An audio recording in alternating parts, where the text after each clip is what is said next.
Welcome back to another technical deep dive here in the debug zone.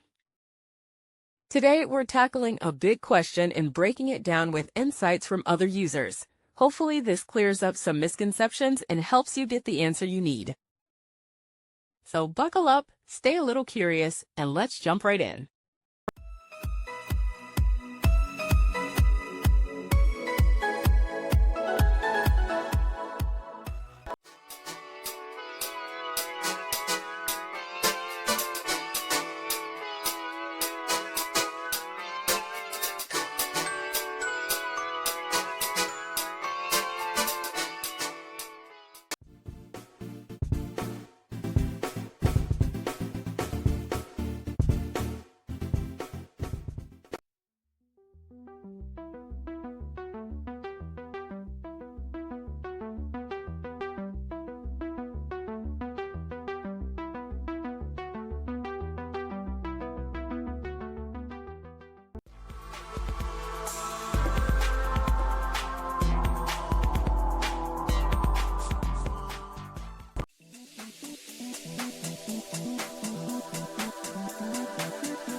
And that's a wrap.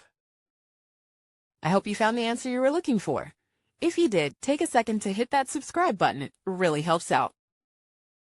And let me know in the comments which solution worked best for you. See you next time in the debug zone.